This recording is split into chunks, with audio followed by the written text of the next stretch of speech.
Halo, assalamualaikum. Halo guys, hari ini kita akan melanjutkan pekerjaan kemarin ya, memperbaiki kebun durian di kebunnya tetangga yang kemarin agak berantakan, nggak terurus. Nah, kemarin sudah diurus bagian bawahnya, udah jadi ya. Sekarang kita akan memperbaiki dari sisi atasnya. Nah, lihat nih, kita akan mulai dari pruning yang batang yang tidak perlu ya, atau perlu dibuang, terutama tunas air, kemudian batang-batang yang mengarah ke bawah dan ke atas. Nah, lihat nih, ke bawah ke sini ya. Ini tadi sudah dicoba untuk dimulai oleh Mak Tukang ya, tapi sayangnya guntingnya itu nggak tajam. Nah, ini akan saya tunjukkan nih, lihat nih. Ini tadinya kan tunas air tuh, guntingnya itu kayak gini nih. Nah, ini karena guntingnya nggak tajam, jadinya kayak gini. Maka kita ulang ya. Jadi ini guntingnya itu mepet ya teman-teman ya. Nah, gitu ya, seperti ini. Nah, begitu. Terus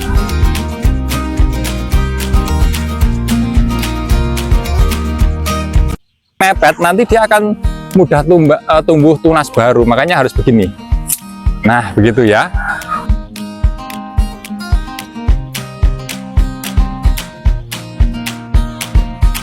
Kemudian oke ya, semua tuh tunas air dibersihkan sampai ke atas. Kemudian selain itu ada batang nih, yang ini mana ini? Ini harus ada yang dibuang nih. Nah, kalau ini tunas air buang nih. Ini nanti ini akan kita biarkan ya. Ini batang yang bagus nih. Nggak tahu nih. Oh, ini yang ke bawah buang. Ini buang nih. Tapi ini sebaiknya pakai gergaji. Potongnya harus mepet nih kawan-kawan. Nah, ini udah lebih cantik nih. Ini kita buang, ini kita buang. Terus kita akan naik ke atas ya.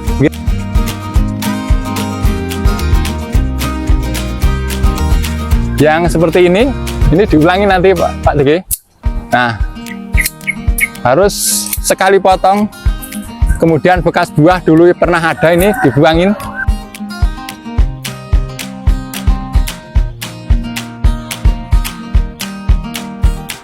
Nah, ini kawan-kawan, kelihatan nggak ini? Oh, ternyata sudah ada buahnya tuh, sudah ada bunganya, maaf ya. Tapi ini potensi, nggak tahu nih. Ini kan belum saatnya berbunga ya, ini sudah muncul. Artinya pohon ini berarti potensi untuk buah. Nanti akan kita rawat supaya bunganya maksimal. Itu di atas-atas sudah ada sedikit bunga juga, tapi kemungkinan nggak jadi tuh. Nah, ini gantian ya, yang naik nanti Pak Tukang ya. Nah, jadi teman-teman, mengapa ini perlu kita perlakukan pruning seperti ini? Karena nanti kalau kita akan membungakan buah durian ya, itu kalau batangnya ini sebelumnya kan seperti ini ya, penuh dengan tunas air nih. Kalau banyak tunas-tunas air yang tumbuh, ini ya kemungkinan jadi ya kecil sekali gitu. Makanya ini tunas air harus dibersihkan, dan peluang bunga dan buah yang nanti akan muncul, itu lagi ya, bunga atau buah yang akan muncul itu nanti akan ada di batang-batang sekunder yang horizontal nih. Nah, ini guys, ini sudah jadi ya, tadi sudah selesai nih pruningnya yang pohon paling besar nih. Nah, tampilannya akan akhirnya jadinya seperti ini. Alhamdulillah. Nah, keren ya. Nah, mantap lah. Itu nanti akan kita teruskan untuk apa namanya ya, pohon-pohon yang lain, masih banyak yang lain ya. Wah, itu ayamnya banyak banget ya, ayam-ayam keren-keren ya. Oke, mari kita lihat untuk pruning berikutnya. Oke, sekarang kita masuk di pohon kedua. Tadi kan pohon pertama ya, yang besar. Sekarang yang besar pohon kedua. Ini tunas airnya sudah sedikit dibuangin ya. Sekarang kita akan lihat nih, ini mana yang perlu dibuang nih. Oke, kita lihat nih. Saya akan lihat nih, yang pertama yang jadi korban adalah ini. Dibuang dulu nih.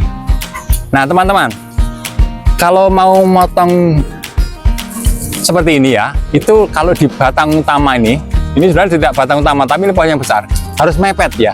Karena kalau nggak mepet, nanti energi ini untuk mengeringkan ini butuh energi ya, nutrisi, sehingga harus mepet ke sana. Nah, itu. Terus mana lagi ya? Ini yang harus jadi korban ya. Oke, mana lagi ya? Ini korbanin aja lah, karena terlalu pendek ya. Terus mana lagi ya? Ini korbanin. Kenapa nih? Karena dia akan mengganggu ini. Oke, jadi jangan sampai mengganggu. Ini yang kita korbanin. Mepet ke sini. Nah, kemudian mana lagi ya? Yang bawah dulu ya. Ini.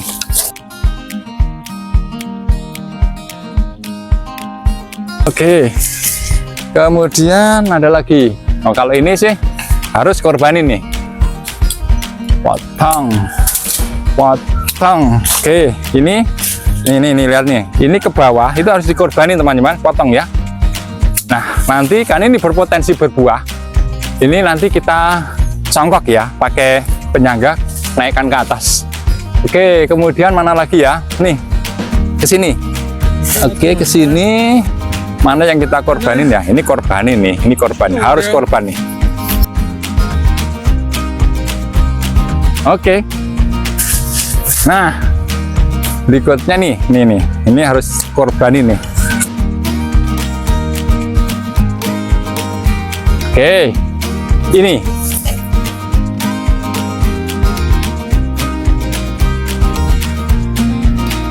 Oke, kita lihat dari sini. Oke, kita lihat lagi mana ya? Ini berpotensi berbuah ya. Ini berpotensi berbuah. Ini aja yang kita buang di sini. Ini anggap ini tunas airnya, buang. Ini juga begitu, buang aja. Wah, ini kuat nggak ya? Ya. Oke, mana lagi ya? Nah, ini nih. Ini teman-teman. Ini kan bekas buah nih, harus dibersihin. Ini harusnya kemarin ya. Bersihnya ke sejak habis petik buah, ini harus dipotong nih. Nah, baru ke atas. Oke, sekarang yang ke atas Pak DG. Biasanya gini ya, meruning itu pekerjaan yang harus tega ya, karena gimana ya, kita miara pohon ini sudah sampai capek ya, harus diobati, dipupuk supaya dia subur. Tapi begitu dia subur, itu harus lakukan pruning. Yang kadang-kadang yang kita pruning itu, yang kita potong itu dahan atau ranting yang dia itu subur banget gitu ya. Tapi kalau dia nggak kita potong, nanti mengganggu buahnya gitu. Akhirnya harus dipotong, padahal itu dahan yang bagus gitu. Akhirnya di hati itu sayang ya gitu. Itu yang terjadi ketika kita itu pruning ya. Jadi harus tega, tapi harus dipikir, salah potong masalah gitu ya, harus dipikir kali. Makanya petani durian harus belajar. Oke, simak terus selanjutnya ya. Sekarang Pak Tukang mau naik nih. Oke, samping jenengan itu Mas, kiri Mas, belakang kiri. Nah, ini Mas, ini gede nih, mang potong dia. Nah, ini potong dulu. Oh, garing. Oke. Kemudian ke kiri lagi Mas, batang utama nih Mas. Nah, ini potong aja. Meskipun sebenarnya itu berpotensi buah, tapi biar nanti nggak lembab, potong aja. Kemudian mana lagi ya? Tuh, naik Mas.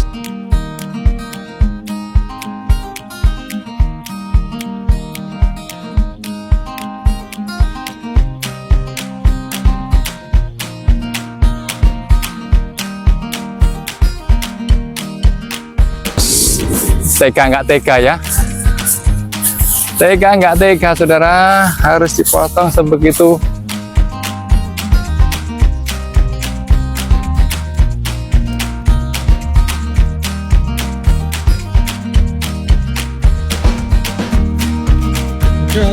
Nah ya, oke. Nah gitu kawan-kawan. Nah ini kan terlihat sudah terang benderang tuh. Ini nanti ya kawan, kan pembuahan itu kan dia butuh sinar matahari ya. Kalau banyak terhalang, bunga itu ada misalnya ya, tapi sering nggak jadi.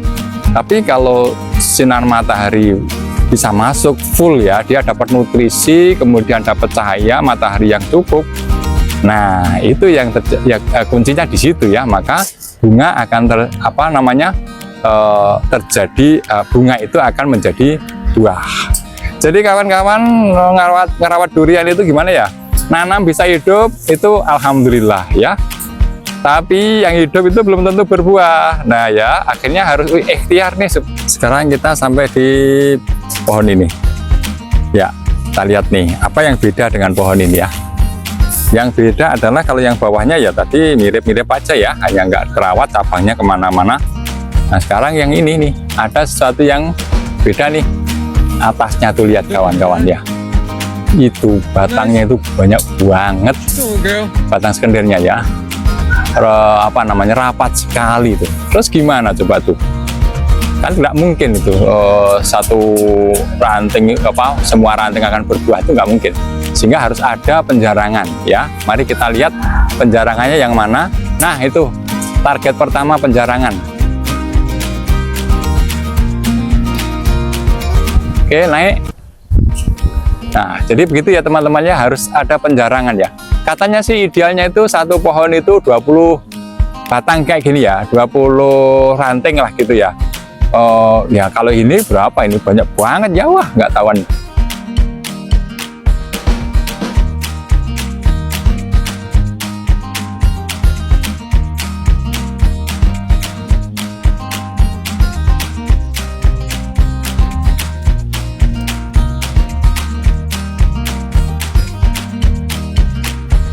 Ini teman-teman, kalau udah seperti itu nanti kita lihat ya dari jauh gitu. Wah, udah insya Allah ini bagus nih nanti tampilannya ya. Ini subur banget nih ya. Oke, jadi kemungkinan nanti batang itu buah itu akan berada di batang-batang horizontal ini begitu. Oke, dan ini posturnya sudah bagus banget, yang ke atas juga sudah sangat bagus ya. Dilihat dari luar sudah terlihat cahaya matahari sudah masuk. Jadi pruning itu bertujuan mengatur arah batang, kemudian mengatur cahaya matahari supaya masuk ke dalam. Karena kalau nggak di pruning itu cahaya matahari nggak bisa masuk ke batang dalam, terhalang oleh daun-daun itu ya, sehingga nggak sehat. Nggak sehat itu terhadap bunganya, mekar tapi nggak jadi buah, bisa jadi nanti lembab, muncul kanker batang di pohon duriannya. Itu ya, itulah manfaat dari pruning, itu penting sekali. Nah pohon terakhir ini adalah yang ke 7. Nah ini yang nge-V-nya sudah ngeri tuh, sampai V-nya itu mengalahkan yang batang utama kawan-kawan. Ini ya, kita lihat dari arah yang tidak backlight ya. Ini ya, ini nge-V tuh, dan bahkan yang itu nge-V semua. Waduh banyak sekali ini, nggak terawat sama sekali ya. Oke, tapi ini saat ini kita pruning dulu, kita biarin sampai nanti dia berbuah ya. Setelah berbuah nanti kita atur. Jadi ini nge-V di sini ya toh, ini nge-V, kemudian ini nge-V juga sana tuh. Nah sehingga ujung atau yang memimpin pohon itu ada 3 tuh, triple leader gitu ya. Nggak tahu nanti itu gimana cara ngatasinnya. Oke, itu kawan-kawan. Jadi sekarang pada saat ini jadi sampai saat ini kawan-kawan, teman-teman, pruning sudah selesai untuk 7 pohon. Sehingga berikutnya nanti kita akan spray ya, semprot ya daun-daun ini karena sudah sejak berbuah tahun yang lalu belum disemprot sama sekali. Nah, besok kita akan spray ya, semprot ya. Kita lihat segmen berikutnya untuk penyemprotan gimana caranya dan dosis apa pupuk dan dosisnya apa saja, seberapa yang digunakan untuk spray. Oke, saat ini kita review dulu hasil pruning oleh Pak Tukang tadi ya, dan hasilnya sudah selesai dan mantap nih. Kita tinggal treatment berikutnya, sprot atau spray, kemudian bawahnya nanti di pertengahan bulan Mei atau di akhir bulan Mei kita pupuk ya, pupuk inisiasi pembuahan nanti ya, kita lihat berikutnya. Oke, sampai jumpa di segmen berikutnya kawan-kawan. Assalamualaikum.